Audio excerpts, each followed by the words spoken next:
Hello friends, welcome back to my channel. तो आज के वीडियो में हम कुरान बुक का चैप्टर 24 सूरह अन-नूर को हिंदी में सुनेंगे। यह एक महत्वपूर्ण सूरह है जिसे हमने उतारा है और इसे हमने अनिवार्य किया है और इसमें हमने स्पष्ट आयतें अवतरित की है। कदाचित तुम शिक्षा ग्रहण करो। व्याभिचारिणी और व्याभिचार, इन दोनों में से प्रत्येक को 100 कोड़े मारो और अल्लाह के कानून के विषय में तुम्हें उन पर तरस न आए, यदि तुम अल्लाह और अंतिम दिन को मानते हो। और उन्हें दंड देते समय मोमिनों में से कुछ लोगों को उपस्थित रहना चाहिए। व्याभिचार किसी व्याभिचारिणी या बहुदेववादी स्त्री से ही निकाह करता है और इसी प्रकार व्याभिचारिणी किसी व्याभिचार या बहुदेववादी से ही निकाह करते हैं और यह मोमिनों पर हराम है। और जो लोग शरीफ और पाक दामन स्त्री पर तोहमत अर्थात मिथ्यारोप लगाए फिर 4 गवाह न लाए, उन्हें 80 कोड़े मारो और उनकी गवाही कभी भी स्वीकार न करो। वही है जो अवज्ञाकारी है, सिवाय उन लोगों के जो इसके पश्चात तौबा कर ले और सुधार कर ले, तो निश्चय ही अल्लाह बहुत क्षमाशील अत्यंत दयावान है। और जो लोग अपनी पत्नियों पर दोषारोपण करे और उनके पास स्वयं के सिवा गवाह मौजूद न हो, तो उनमें से एक व्यक्ति की गवाही यह है कि वो 4 बार अल्लाह की कसम खाकर गवाही दे कि वह बिल्कुल सच्चा है और 5वीं बार यह गवाही दे कि यदि वह झूठा हो तो उस पर अल्लाह की फिटकार हो। पत्नी से भी सजा को यह बात टाल सकती है कि वह 4 बार अल्लाह की कसम खाकर गवाही दे कि वह बिल्कुल झूठा है और 5वीं बार यह कहे कि उस पर अर्थात उस स्त्री पर अल्लाह का प्रकोप हो, यदि वह सच्चा हो। यदि तुम पर अल्लाह की उदार कृपा और उसकी दया न होती तो तुम संकट में पड़ जाते। और यह कि अल्लाह बड़ा तौबा कबूल करने वाला अत्यंत तत्वदर्शी है। जो लोग तोहमत घड़ लाए हैं वे तुम्हारे ही भीतर की एक टोली है। तुम उसे अपने लिए बुरा मत समझो, बल्कि वह भी तुम्हारे लिए अच्छा ही है। उनमें से प्रत्येक व्यक्ति के लिए उतना ही हिस्सा है जितना गुनाह उसने कमाया, और उनमें से जिस व्यक्ति ने उसकी जिम्मेदारी का एक बड़ा हिस्सा अपने सिर लिया उसके लिए बड़ी यातना है। ऐसा क्यों ना हुआ कि जब तुम लोगों ने उसे सुना था तब मोमिन पुरुष और मोमिन स्त्रियां अपने आप से अच्छा गुमान करते और कहते कि यह तो खुली तोहमत है, आखिर वे इस पर 4 गवाह क्यों न लाए। अब जबकि वे गवाह नहीं लाए तो अल्लाह की स्पष्ट में वही झूठे हैं। यदि तुम पर दुनिया और आखिरत में अल्लाह की उदार कृपा और उसकी दयालुता न होती तो जिस बात में तुम पड़ गए उसके कारण तुम्हें एक बड़ी यातना आ लेती। सोचो, जब तुम एक दूसरे से उस झूठ को अपनी जबानों पर लेते जा रहे थे और तुम अपने मुँह से वह कुछ कहे जा रहे थे जिसके विषय में तुम्हें कोई ज्ञान न था और तुम उसे एक साधारण बात समझ रहे थे, हालांकि अल्लाह के निकट वह एक भारी बात थी। और ऐसा क्यों ना हुआ कि जब तुमने उसे सुना होता तो कह देते, हमारे लिए उचित नहीं कि हम ऐसी बात जबान पर लाएं। महान और उच्च है अल्लाह, यह तो एक बड़ी तोहमत है। अल्लाह तुम्हें नसीहत करता है कि फिर कभी ऐसा न करना यदि तुम मोमिन हो। अल्लाह तो आयतों को तुम्हारे लिए खोल खोल कर बयान करता है। अल्लाह तो सर्वज्ञ तत्वदर्शी है। जो लोग चाहते हैं कि उन लोगों में जो ईमान लाए हैं अश्लीलता फैले, उनके लिए दुनिया और आखिरत में दुखद यातना है और अल्लाह बड़ा करुणा में अत्यंत दयावान है। और यदि तुम पर अल्लाह का उदार अनुग्रह और उसकी दयालुता न होती तो अवश्य ही तुम पर यातना आ जाती।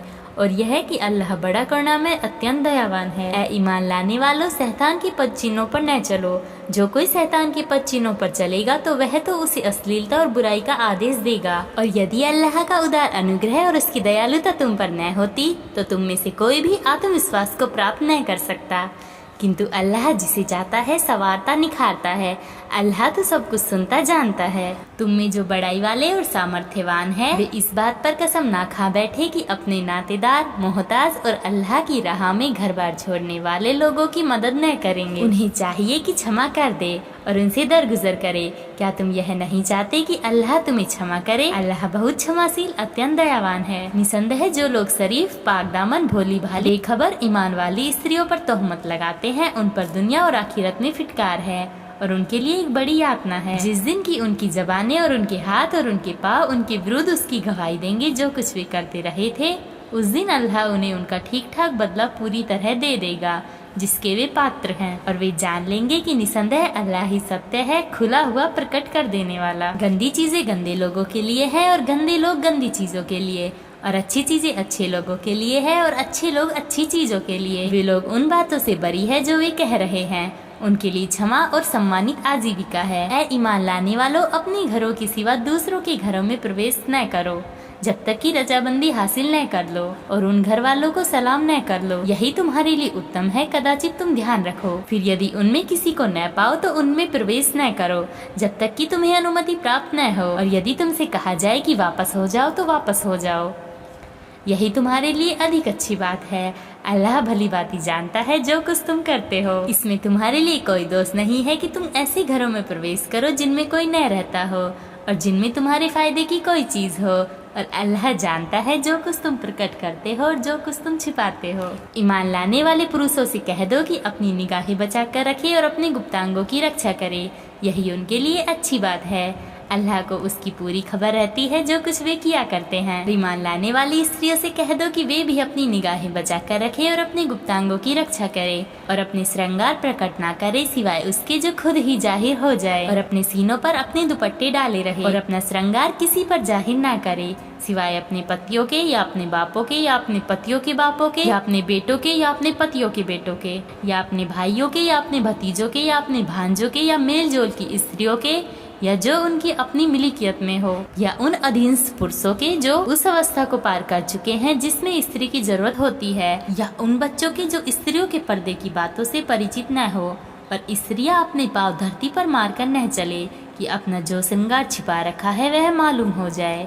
ए ईमान लाने वालों, तुम सब मिलकर अल्लाह से तौबा करो ताकि तुम्हें सफलता प्राप्त हो। तुम में जो बेजोड़े अर्थात अविवाहित हो और तुम्हारी लड़कियों में जो नेक और योग्य हो उनका विवाह कर दो। यदि वे गरीब होंगे तो अल्लाह अपने उदार अनुग्रह से उन्हें समृद्ध कर देगा। अल्लाह बड़ा समाई वाला सर्वज्ञ है। और जो विवाह का अवसर न पा रहे हो उन्हें चाहिए कि पाक दामनी अपनाए रहे, यहाँ तक कि अल्लाह अपने उदार अनुग्रह से उन्हें समृद्ध कर दे। और जिन लोगों पर तुम्हें स्वामित्व का अधिकार प्राप्त हो उनमें से जो लोग लिखा पढ़ी के इच्छुक हो उनसे लिखा पढ़ी कर लो, यदि तुम्हें मालूम हो कि उनमें भलाई है, और उन्हें अल्लाह के माल में से दो जो उसने तुम्हें प्रदान किया है। और अपनी लड़कियों को सांसारिक जीवन सामग्री की चाह में व्याभिचार के लिए बाध्य न करो, जबकि वे पाक दामन रहना भी चाहती हो। और इसके लिए जो कोई उन्हें बाध्य करेगा तो निश्चय ही अल्लाह उनके बाध्य किए जाने के पश्चात अत्यंत क्षमाशील दयावान है। हमने तुम्हारी और खुली हुई आयतें उतार दी है और उन लोगों की मिसालें भी पेश कर दी है जो तुमसे पहले गुजरे हैं, और डर रखने वालों के लिए नसीहत भी। अल्लाह आकाश और धरती का प्रकाश है। मोमिनों के दिल में उसके प्रकाश की मिसाल ऐसी है जैसे एक ताक अर्थात आला है जिसमें एक चिराग है। वह चिराग एक फानुस अर्थात शीशे की चिमनी में है। वह फानुस ऐसा है मानो चमकता हुआ कोई तारा है। वह चिराग जैतून के एक बरकत वाले वृक्ष के तेल से जलाया जाता है जो न पूर्वी है न पश्चिमी। इसका तेल आप ही आप भड़का पड़ता है, यद्यपि आग उसे न भी छुए। प्रकाश पर प्रकाश, अल्लाह जिसे चाहता है अपने प्रकाश के प्राप्त होने का मार्ग दिखा देता है। अल्लाह लोगों के लिए मिसालें प्रस्तुत करता है। अल्लाह तो हर चीज जानता है। उन घरों में जिनको ऊंचा करने और जिनमें अपने नाम के याद करने का अल्लाह ने हुक्म दिया है, उनमें ऐसे लोग प्रभात काल और संध्या समय उसकी तस्बीह करते हैं जिन्हें अल्लाह की याद और नमाज कायम करने और जकात अर्थात दान देने से न तो व्यापार गाफिल करता है और न क्रय विक्रय। वे उस दिन से डरते रहते हैं जिसमें दिल और आंखें विकल हो जाएंगी, ताकि अल्लाह उन्हें बदला प्रदान करे कि अच्छे से अच्छे कामों का, और अपने उदार अनुग्रह से उन्हें और अधिक प्रदान करे। अल्लाह जिसे चाहता है बेहिसाब देता है। रहे वे लोग जिन्होंने इनकार किया, उनके कर्म चटियल मैदान में मरीचिका की तरह है कि प्यासा उसे पानी समझता है, यहाँ तक कि जब वह उसके पास पहुँचा तो उसे कुछ भी न पाया। अलबत्ता अल्लाह ही को उसके पास पाया जिसने उसका हिसाब पूरा पूरा चुका दिया, और अल्लाह बहुत जल्द हिसाब करता है। या फिर जैसे गहरे समुद्र में अंधेरे लहर के ऊपर लहर छा रही है, उसके ऊपर बादल है, अंधेरे हैं एक पर एक। जब वह अपना हाथ निकाले तो उसे वह सुझाई देता प्रतीत न हो। जिसे अल्लाह ही प्रकाश न दे फिर उसके लिए कोई प्रकाश नहीं। क्या तुमने नहीं देखा कि जो कोई भी आकाश और धरती में है अल्लाह की तस्बीह अर्थात गुणगान कर रहा है, और पंख पसारे हुए पक्षी भी हर एक अपनी नमाज और तस्बीह से परिचित है। अल्लाह भली भांति जानता है जो कुछ वे करते हैं। अल्लाह ही के लिए आकाश और धरती का राज्य है और अल्लाह ही की ओर लौट कर जाना है। क्या तुमने देखा नहीं कि अल्लाह बादल को चलाता है, फिर उनको परस्पर मिलाता है, फिर उसे तह पर तह कर देता है। फिर तुम देखते हो कि उसके बीच से मेह बरसता है, और आकाश से उसमें जो पहाड़ है अर्थात बादल जो पहाड़ जैसे प्रतीत होते हैं उनसे ओले बरसाता है। फिर जिस पर चाहता है उसे हटा देता है। ऐसा प्रतीत होता है कि बिजली की चमक निगाहों को उचक ले जाएगी। अल्लाह ही रात और दिन का उलट फेर करता है। निश्चय ही आंखें रखने वालों के लिए इसमें एक शिक्षा है। अल्लाह ने हर जीवधारी को पानी से पैदा किया, तो उनमें से कोई अपने पेट के बल चलता है और कोई उनमें 2 टांगों पर चलता है और कोई 4 टांगों पर चलता है। अल्लाह जो चाहता है पैदा करता है। निसंदेह अल्लाह को हर चीज की सामर्थ्य प्राप्त है। हमने सत्य को प्रकट कर देने वाली आयतें उतार दी है। आगे अल्लाह जिसे चाहता है सीधे मार्ग की ओर लगा देता है। वे मुनाफिक लोग कहते हैं कि हम अल्लाह और रसूल पर ईमान लाए और हमने आज्ञा पालन स्वीकार किया, फिर इसके पश्चात उनमें से एक गिरोह मुंह मोड़ लेता है। ऐसे लोग मोमिन नहीं है। जब उन्हें अल्लाह और उसके रसूल की ओर बुलाया जाता है ताकि वह उसके बीच फैसला कर दे, तो क्या देखते हैं कि उनमें से एक गिरोह कतरा जाता है। किंतु यदि हक उन्हें मिलने वाला हो तो उसकी ओर बड़े आज्ञाकारी बनकर चले आए। या उनके दिलों में रोग है या वे संदेह में पड़े हुए हैं, या उनको यह डर है कि अल्लाह और उसका रसूल उनके साथ अन्याय करेंगे। नहीं, बल्कि बात यह है कि वही लोग अत्याचारी हैं। मोमिनों की बात तो बस यह होती है कि जब अल्लाह और उसके रसूल की ओर बुलाए जाए ताकि वह उनके बीच फैसला कर दे, तो वे कहें हमने सुना और आज्ञा पालन किया और वही सफलता प्राप्त करने वाले हैं। और जो कोई अल्लाह और उसके रसूल की आज्ञा का पालन करे और अल्लाह से डरे और इसकी सीमाओं का ख्याल रखे, तो ऐसे ही लोग सफल हैं। वे अल्लाह की कड़ी कड़ी कसमें खाते हैं कि यदि तुम उन्हें हुक्म दो तो वे अवश्य निकल खड़े होंगे। कह दो कसमें न खाओ, सामान्य नियम के अनुसार आज्ञा पालन ही वास्तविक चीज है। तुम जो कुछ करते हो अल्लाह उसकी खबर रखता है। कहो अल्लाह का आज्ञा पालन करो और उसके रसूल का कहा मानो, परंतु यदि तुम मुंह मोड़ते हो तो उस पर तो बस वही जिम्मेदारी है जिसका बोझ उस पर डाला गया है, और तुम उसके जिम्मेदार हो जिसका बोझ तुम पर डाला गया है। और यदि तुम आज्ञा का पालन करोगे तो मार्ग पालोगे, और रसूल पर तो बस साफ साफ संदेश पहुंचा देने की जिम्मेदारी है। अल्लाह ने उन लोगों से जो तुम में से ईमान लाए और उन्होंने अच्छे कर्म किए वादा किया है कि वह उन्हें धरती में अवश्य सत्ताधिकार प्रदान करेगा, जैसे उसने उनसे पहले के लोगों को सत्ताधिकार प्रदान किया था, और उनके लिए अवश्य उनके उस धर्म को जमा प्रदान करेगा जिसे उसने उनके लिए पसंद किया है, और निश्चय ही उनके वर्तमान भय के पश्चात उसे उनके लिए शांति और निश्चिंता में बदल देगा। वे मेरी बंदगी करते हैं, मेरे साथ किसी चीज को साझी नहीं बनाते, और जो कोई इसके पश्चात इनकार करे तो ऐसे ही लोग अवज्ञाकारी हैं। नमाज का आयोजन करो और जकात दो और रसूल की आज्ञा का पालन करो ताकि तुम पर दया की जाए। यह कदापि न समझो कि इनकार की नीति अपनाने वाले धरती में काबू से बाहर निकल जाने वाले हैं। उनका ठिकाना आग है और वह बहुत ही बुरा ठिकाना है। ऐ ईमान लाने वालों, जो तुम्हारी मिल्कियत में हो अर्थात तुम्हारे दास दासी और तुम्हारे वो बच्चे जो अभी युवावस्था को नहीं पहुँचे हैं, उनको चाहिए कि 3 समयों में तुमसे अनुमति लेकर तुम्हारे पास आए, प्रभात काल की नमाज से पहले और जब दोपहर को तुम आराम के लिए अपने कपड़े उतार रखते हो, और रात्रि की नमाज के पश्चात। ये 3 समय तुम्हारे लिए पर्दे के हैं। इनके पश्चात न तो तुम पर कोई गुनाह है और न उन पर। वे तुम्हारे पास अधिक चक्कर लगाते हैं, तुम्हारे ही कुछ अंश परस्पर कुछ अंश के पास आकर मिलते हैं। इस प्रकार अल्लाह तुम्हारे लिए अपनी आयतों को स्पष्ट करता है। अल्लाह भली भांति जानता है, तत्वदर्शी है। और जब तुम में से बच्चे युवावस्था को पहुँच जाए तो उन्हें चाहिए कि अनुमति ले लिया करे, जैसे उनसे पहले लोग अनुमति लेते रहे हैं। इस प्रकार अल्लाह तुम्हारे लिए अपनी आयतों को स्पष्ट करता है।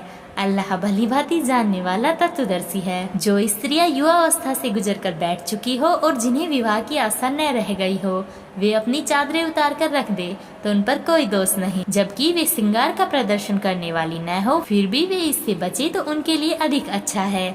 अल्लाह भली भांति सुनता जानता है। न अंधे के लिए कोई हर्ज है, न लंगड़े के लिए कोई हर्ज है, और न रोगी के लिए कोई हर्ज है, और न तुम्हारे अपने लिए इस बात में कि तुम अपने घरों में खाओ, या अपने बापों के घरों से, या अपनी माओ के घरों से, या अपने भाइयों के घरों से, या अपनी बहनों के घरों से, या अपने चाचाओं के घरों से, या अपनी भुआओं के घरों से, या अपनी खालाओं के घरों से, या जिसकी कुंजियों के मालिक हुए हो, या अपने मित्र के यहाँ। इसमें तुम्हारे लिए कोई हर्ज नहीं कि तुम मिलकर खाओ या अलग अलग।